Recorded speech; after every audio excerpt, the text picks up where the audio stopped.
Thanksgiving weekend is upon us, and health officials in Ontario are recommending people only celebrate with those in their household. But what if you're a university or college student living in residence who wants to come home? Many are understandably missing their loved ones, but with Ontario now in a second wave, one health expert warns that the decisions students make now could have a dramatic impact on how the virus spreads. Campuses across Ontario are already pretty bare. Universities have significantly less students in residence this year. East of Toronto, Queen's University, for example, has a capacity of 5,000 students in residence, but is currently housing less than half that number, while the University of Guelph, west of the city, is at just over 10% capacity. Would it make that much of a difference if these students traveled home for Thanksgiving? It's not just the on-campus students that I'm worried about.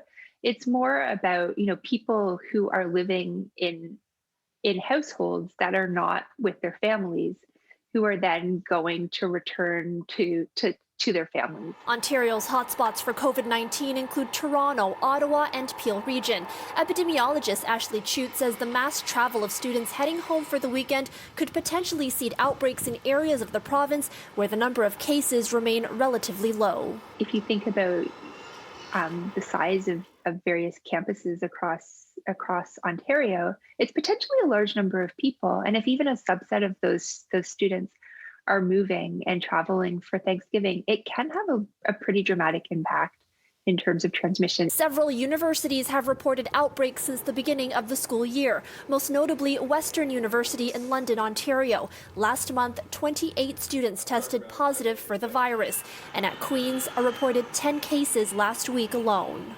Many schools have provided some guidance to its student body. Queen's University advising its students not to travel at all if they have COVID-19 symptoms. The University of Guelph asking its students to reconsider travel plans regardless if they are symptomatic, or at least have a firm plan on how to keep their families safe if they choose to travel.